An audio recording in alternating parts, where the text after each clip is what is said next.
Hello बंधुসকল আজিৰ পৰা যিসকলৰ আসাম পুলিচ আৰু ফৰেষ্ট গাৰ্ডৰ যি গ্ৰেড 4 ইণ্টাৰভিউ আছে তেওঁলোকৰ কাৰণে এই ভিডিঅ অতি গুৰুত্বপূৰ্ণ তো আপোনালোকে ভিডিঅটো চাই থাকিব ইয়াতে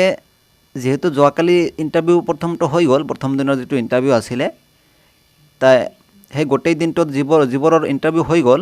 সেই ইণ্টাৰভিউত মানে কি ধৰণৰ প্ৰশ্ন কৰিছিল আজি এই ভিডিঅ আপোনালোকক জনাম তো আপোনালোকৰ তাতে এনেকুৱা কোনো ধৰণৰ কঠিন প্ৰশ্ন কৰা নাছিলে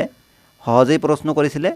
তো আপোনালোকে হেবৰ উত্তৰ দিব পাৰিব আৰু হেবৰ মই কৈ আছো কোনবোৰ প্ৰশ্ন কৰিছিলে আপোনালোকে চেনেলটো প্ৰথমবাৰ কাৰণে আহিছে চেনেলটো সাবস্ক্ৰাইব আৰু ইয়াতে তাতে আপোনালোকে যিবোৰ কৰিছিলে মানে ইয়াতে ইণ্টাৰভিউ আপোনালোকে প্ৰথমে যেটো দিছিলে ঠিক একেদৰেই ইয়াতে যেহেতু কোনো ধৰণৰ আপোনাৰ ইয়াতে অকল আপোনাৰ কি কৰে ইয়াতে অকল আপোনাৰ হাইট আৰু ওয়েট মাপে তাৰ পিছত আপোনাৰ ডকুমেন্ট ভেৰিফিকেশন তাৰ পিছত আপোনাক ভাইবাৰ কাৰণে ৰেডি হ'ব ক'ব তো আপুনি যেতিয়া ভাইবাৰ কাৰণে ৰেডি হ'ব এজনকৈ ভাইবাক তাতে ভাইবা লৈ আপোনাক তাতে যাব লাগিব তো ভাইবাত যোৱাৰ পিছত আপোনাক মানে যোৱাকালি যিবোৰক মানে হদিলে ভাইবাত কি ধৰণৰ প্ৰশ্ন হদিছিলে হেবৰ মই কৈ আছো কিছুমানক প্ৰশ্ন কৰিছিলে যে দুইটা তিনটা মান পাঁচটা বা চাৰি পাঁচটা মান এনেকুৱা এনে ধৰণৰ প্ৰশ্ন কৰিছিলে তো তাতে প্ৰথমে প্ৰশ্ন কৰিছিলে আপোনাৰ অসমৰ শিক্ষামন্ত্ৰীজনৰ নাম কি তেনেকুৱা প্ৰশ্ন কৰিছিলে বৰ্তমান শিক্ষামন্ত্ৰী আপোনাৰ জানাই ডক্টৰ ৰমেশ পেগু মই হেই প্ৰশ্নসমূহ আপোনাৰ স্ক্ৰিনত দেখুৱাই আছো আপোনালোকে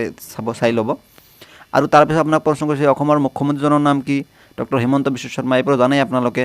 আৰু প্ৰশ্ন কৰিছে আপোনাৰ জিলাৰ ডিচিৰ নাম কি উপায়ুক্তজনৰ নাম কি আপোনাৰ জিলাৰ যি উপায়ুক্ত আছে সেইজনৰ নাম কৈ দিব আৰু আপোনাৰ তাতে কি কৰিছিলে আপোনাৰ তাতে কোনো ধৰণৰ যেহেতু ডাক ৰানাৰ গ্ৰাছ কাটাৰ সিজ এবিলাক কি হেদনৰ কোনো প্ৰশ্ন কৰা নাছিলে কাৰণ আপোনালোকৰ তাতে অকল ভাইবা আছিল হে কাৰণ আপোনালোকৰ কিছুমানে ভাবি আছে কি যে এইবোৰ কি বা এইবোৰৰ কাম কি হেখিনি খুদিব পাৰে এইবোৰৰ কাম কি হেখিনি খুদিব পাৰে তেনেকুৱা এই যি পদ আছে এই পদসমূহৰ বিষয়ে একো হোদা নাছিল কাৰণ আপোনালোকৰ তাতে অকল ভাইবাৰ তিনটা চাৰিটা মান পাঁচটা মান প্ৰশ্ন হদিছিলে হেখিনি আপোনালোক যদি ভালকে আনসাৰ দিব পাৰিছে তেনেহলে আপোনাক অকল 5 বুলি লিখি দিছে ইয়াতে আৰু তাতে কোনো ধৰণৰ মাৰ্কছৰ উল্লেখ নাই যেহেতু আপোনালোকৰ তাতে ইয়াতে অলপমান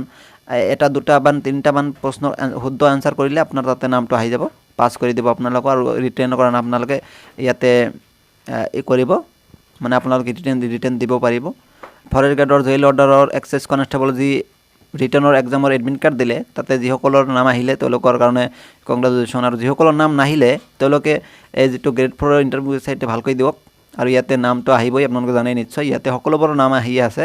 যিবিলাকে এটা দুটা তিনটা প্ৰশ্ন ভালদৰে আনসাৰ কৰিছে তেওঁলোকৰ নাম আহিছে আৰু পাস কৰিবই তেওঁলোকে আৰু তেওঁলোকে পাস কৰাৰ পিছত ৰিটাৰ্নৰ কাৰণে তৈয়াৰ কৰিব পাৰে প্ৰস্তুত হওক আৰু আপোনালোকে ভালদৰে পঢ়া শুনা কৰক তো আজি ভিডিও ইমান কৈছো ধন্যবাদ।